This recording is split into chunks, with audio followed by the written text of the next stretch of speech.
Hello, everyone. So this is the lecture for what I believe is week 6. I'll be going over problems 7 through 12 on homework 2. And the first set of, well, all these problems are related to the force formula, Newton's second law, that I introduced last week. So here is Newton's second law, force is equal to mass times acceleration.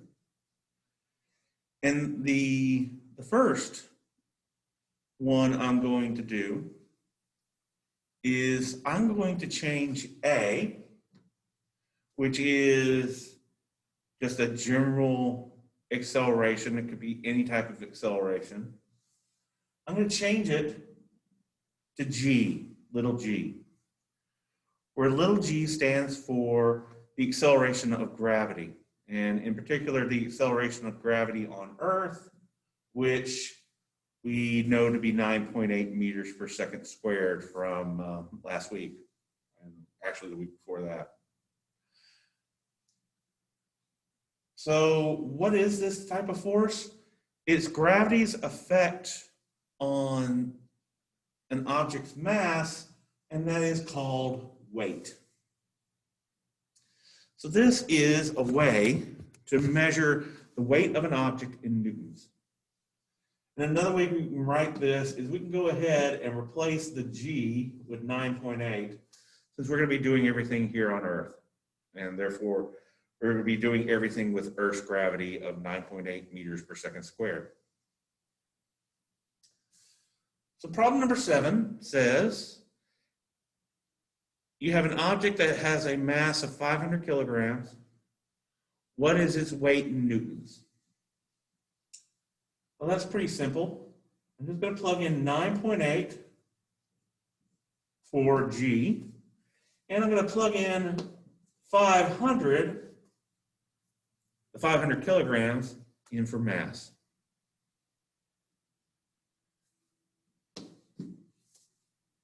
As with last week, using the force formula is relatively easy while it's in this type of format. I'm just multiplying these two numbers. 9.8 times 500 comes out to be 4,900 newtons. And so that is the weight of this object in newtons. Now, before I go on to problem number 8, let me talk a little bit about the difference between mass and weight. Mass is how much matter is in an object. Your mass is how much matter is in your body. The amount of mass in your body does not change that much over a short period of time. So we can pretty much say that mass doesn't change. If you're on a spaceship and you're traveling towards Jupiter, as you get closer and closer to Jupiter, your mass doesn't change. Your mass doesn't change at all. But as you get closer and closer to Jupiter, the amount of gravity increases. And as the amount of gravity increases, gravity is part of what makes you weigh what you are. So as you get closer to Jupiter, and as the gravity increases, your weight will also increase. So if you're on a spaceship heading towards Jupiter, your mass stays the same, but your weight increases more and more and more because of Jupiter gravity. And in fact, you will have the same mass here on Earth as you would on Jupiter, but you would weigh a whole lot more on Jupiter than you would here because Jupiter has a much larger amount of gravity.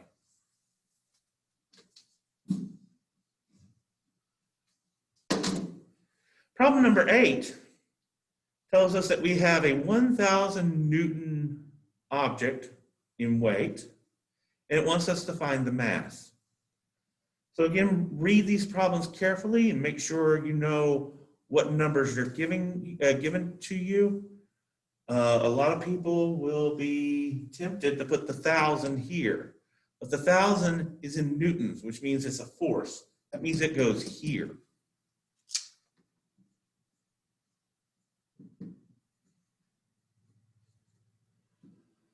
So here is my formula with all the numbers plugged in. 1,000 is equal to 9.8 times the mass. I need to get mass by itself, so I'm going to divide both sides by 9.8. 9.8s will cancel on this side, and I'll be left with m is equal to 1,000 divided by 9.8. And if you pull out your calculator, that's going to come out to be about 102 kilograms.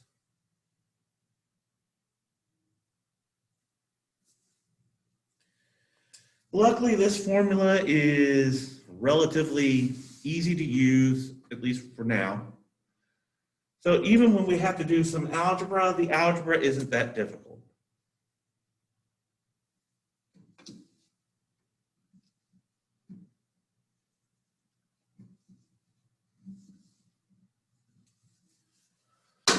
The next force formula we're going to look at is for centripetal force, where centripetal force is the amount of force required to get an object around a circle or around a curve. If I give an object more force than is required to get around a circle or a curve, what will happen is instead of trying to go around the curve, it will try to go straight. And the end result is it will go flying off. If it's a curve, it's going to hit the outside end of the curve. If I have too little force, I won't be able to get it to go around into a circle, and it will just sort of crash inwards towards the inside part of a curve if we're talking about a car going around a curve. So the formula for centripetal force is this. Fc centripetal force is equal to mass times the centripetal acceleration. What is centripetal acceleration?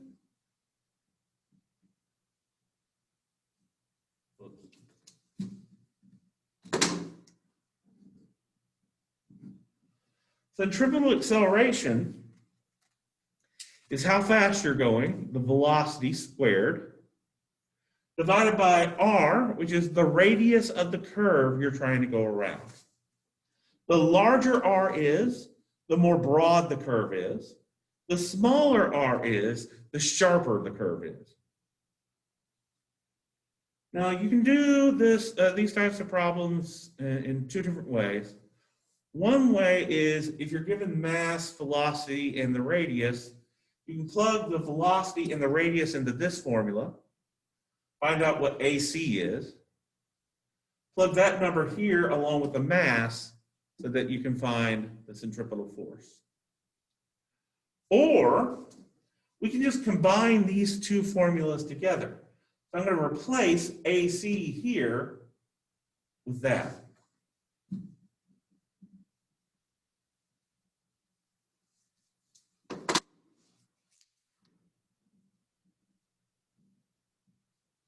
Which gives me this formula right here. Mass times velocity squared divided by the radius.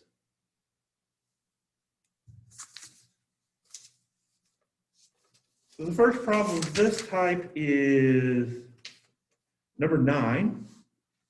You swing a 2-kilogram ball around on a string.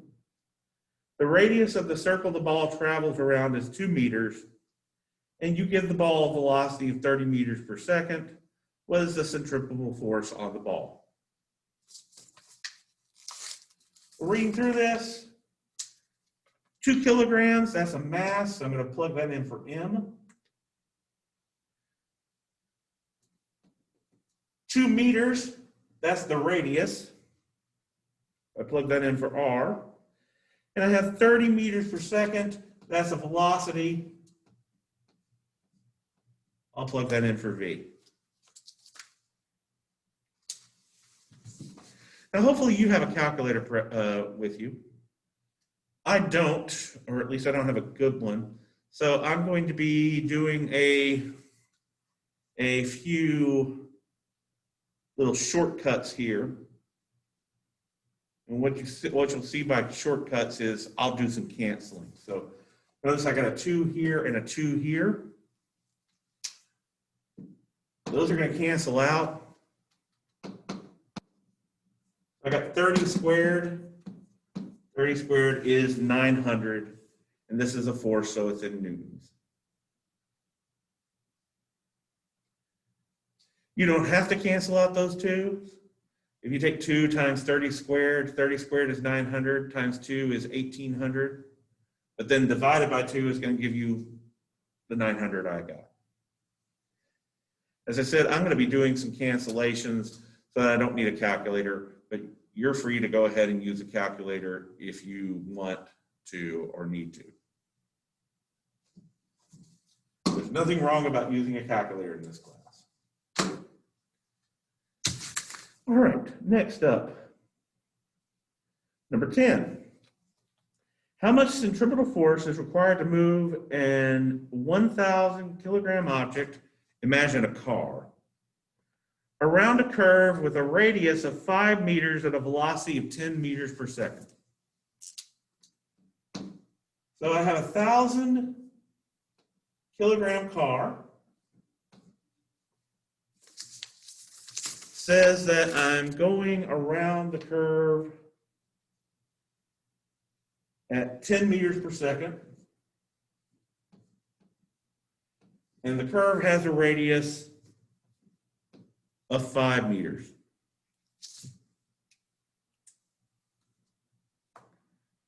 So I plug in my numbers into my centripetal force formula. I'm going to do some calculations to make this easier. 5 goes in, some cancellations, sorry, to make this easier. 5 goes into 1,200 times. So I've got 1,000. Sorry, no, I don't have 1,000 anymore. I have 200 times 10 squared, which is 100. And if you put 200 times 100 to a calculator, you're going to get 20,000 newtons. So what this is saying is it takes 20,000 newtons to get a 1,000 kilogram car around a 5 meter radius curve at 10 meters per second. Well, one nice thing about this type of formula is that you can test some intuitions with it. So right now, this 20,000 newtons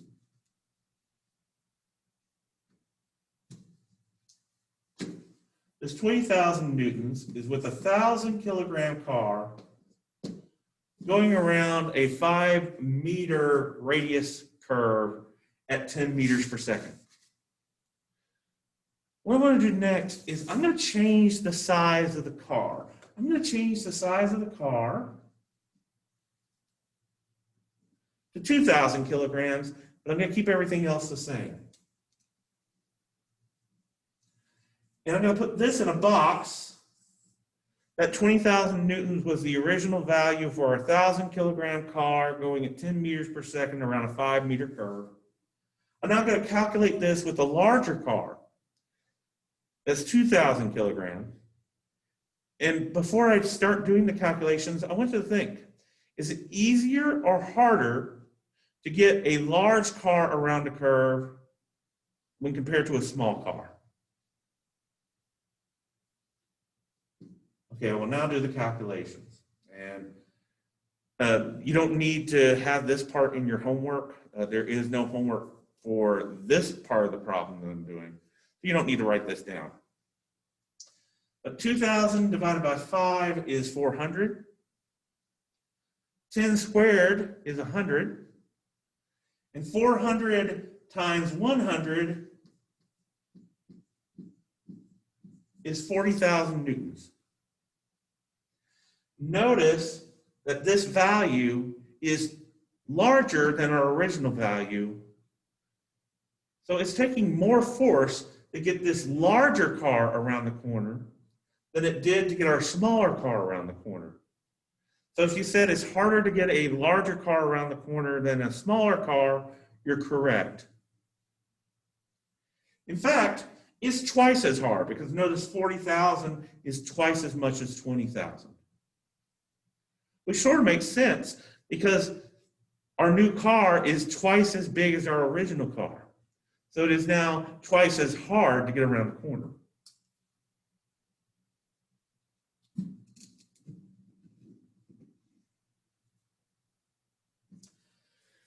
Okay, I'm going to change the car back to being 1,000 kilograms.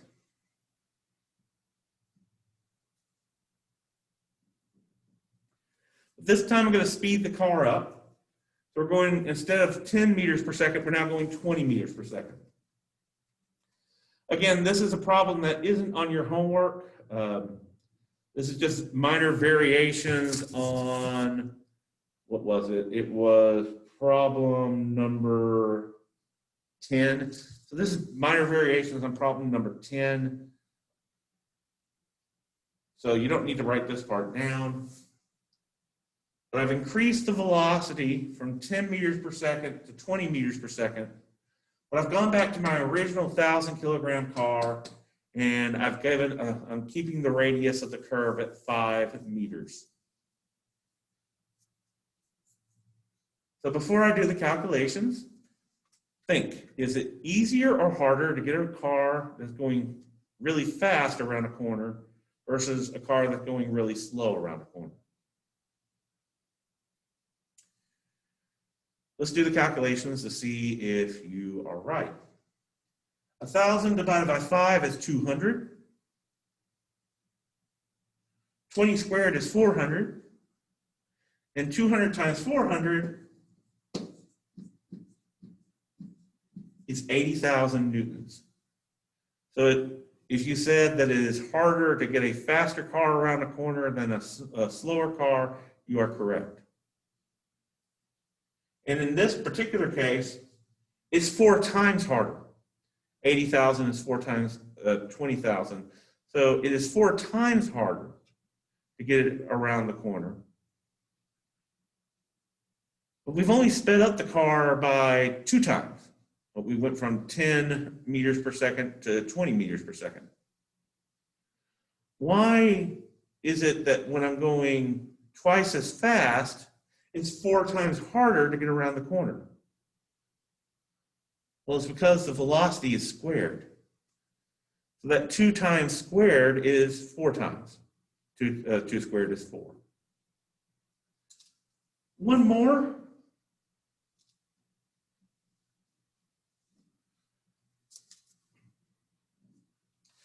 I mentioned that that we can have a sharp corner and a broad corner. Basically, a sharp corner is a smaller value for R. I'm going to make this a bigger value for R. I'm going to change this to 10 meters. I go back to my 1,000 kilogram car and it's going at 10 meters per second. But now I change the radius of the curve. I make the number bigger, which means this is a more broad corner. Which is it harder to get around? A broad corner or a sharp corner? Well, 1,000 divided by 10 is 100. 10 squared is 100. And 100 times 100 is 10,000 newtons.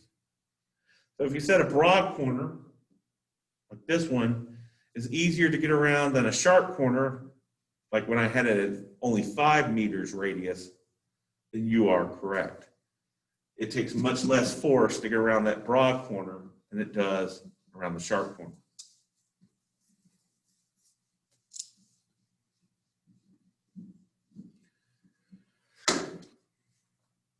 The last 2 problems, before I introduce you to the specific force formula that we're going to be using, I'm going to show you a generalized formula. And this generalized formula is for force that's being applied by two objects on each other. Most of the forces we've seen so far, in fact, all of the forces we've seen so far have been a force applied by something onto a single object. But here, we're going to be having a force that is applied by two objects to each other, where they're either trying to attract each other or repel each other. This general formula is going to take on this format, where A is a characteristic that the two objects have that causes them to attract or repel each other. So A1 is that characteristic for object 1, and A2 is that characteristic for object 2. They're going to be separated by a distance r, where the more they're separated, the less force they apply on each other. And the closer they are, the more force they apply on each other. And then we have this thing called C.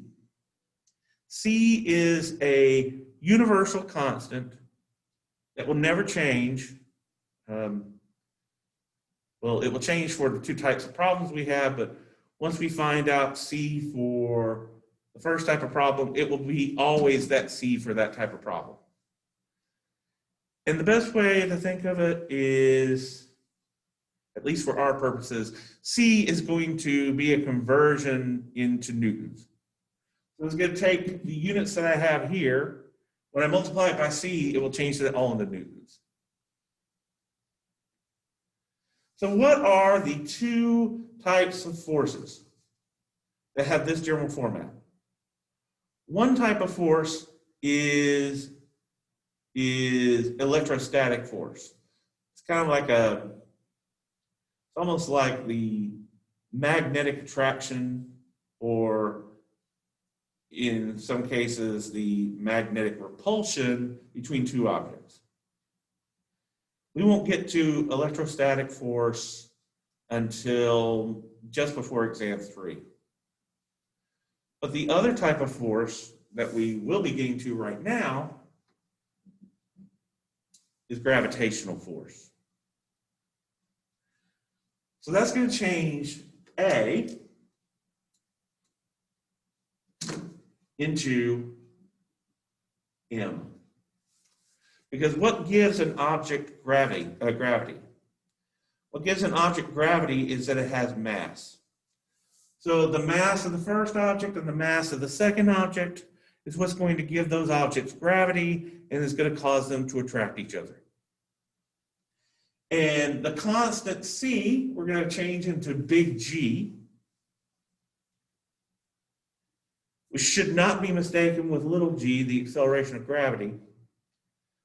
Big G is 6.67 times 10 to the negative 11th. Remember, little g is 9.8 meters per second squared, but that's only for Earth. Little g changes based on where you are in the universe, because the acceleration of gravity on Earth is different from the acceleration of gravity on Jupiter, which is different from the acceleration of gravity on the sun, and so on.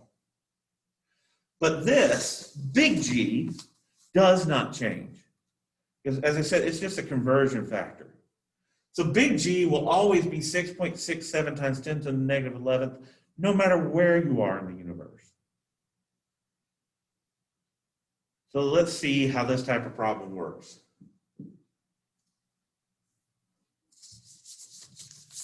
First type of problem of this type is number 11.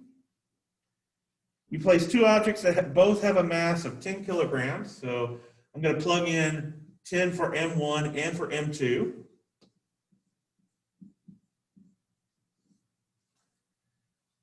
And they are 5 meters apart. So 5 goes down here on the bottom, and that's going to be squared. Now you're going to notice that I do this in a very particular way. I haven't even plugged this number in for G, and I'm not going to yet. Instead, what I'm going to do is I'm going to do this part right here.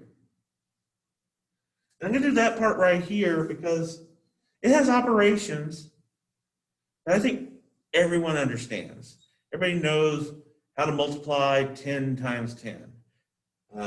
Pretty much everyone knows how to get the square of 5. And then everyone knows once you have these two numbers, once you get this down to two numbers, you just divide. The problem is that the place you're most likely to make a mistake is when you try to multiply by this number right here. Because most people aren't used to doing scientific notation in their head when they're doing a calculation. So it's best to do that last. If you do that last and then it turns out you messed up, then you can go back and check everything here, make sure you did everything here right, which won't take very long. And if it turns out you did everything here right, then you know exactly where you messed up. You messed up in the last step. But if you do this earlier, it'll make it much harder to figure out where you've messed up, because once you multiply by this, everything's going to be in scientific notation, and it's going to be really hard to figure out what you did wrong, because again, most people don't think in scientific notation. All right, so let me do the calculations here. 10 times 10 is 100. 5 squared is 25. And 100 divided by 5 is 4, and that's times g. So this set of calculations right here is relatively easy. Now here comes the hard part. What is 4 times g? And here's where you're going to have the calculator. So when I multiply this, 6.67 times 10 to the negative 11th multiplied by 4 gives me that F of g, gravitational force, is equal to 2.668 times 10 to the negative 10th, and that's Newton.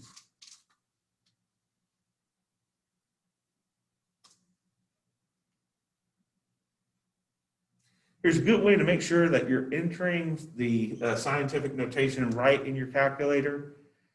If you take this and multiply it by 4 and you don't get that, you're not entering the scientific notation right.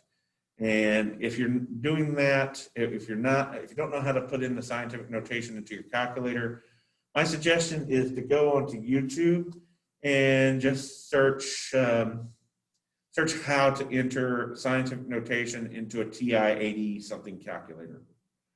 All the TI-80s have the same way to enter scientific notation, but it's not the way that a lot of people think. So go on YouTube and check how to enter scientific notation. And you might also want to go on YouTube and check how to store a number like this in your calculator, so that you don't have to constantly type it in over and over again. There is a way that you can store it under the letter G, so that once you have it stored, you can type in 4 times G and it will give you the answer.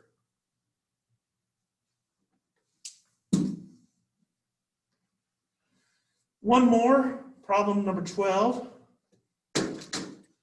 Problem number 12 says that I have a 100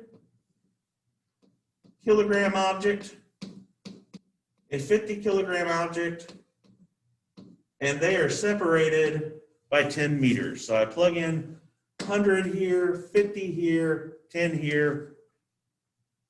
If you plug in 50 here and 100 here, does that change anything? No. So if you put the mass of the second object here and the mass of the first object here, you're going to get the same answer, because it doesn't matter which way, doesn't matter which order you multiply in, you'll get the same answer. All right, so I have 100 times 50 divided by 10 squared, and then after I get done calculating all this, I'm going to multiply it by g. But I notice that 10 squared is 100.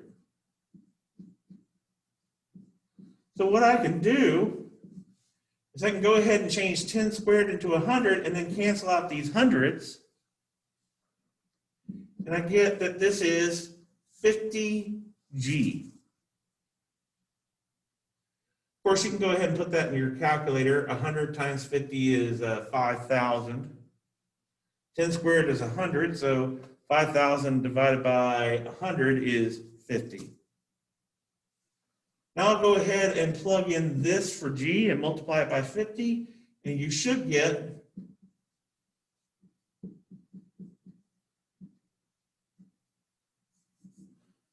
3.335 times 10 to the negative 9 newtons. Or it might be 3.35. Let me check that just to make sure. I'm trying to remember this number from earlier. Whoops.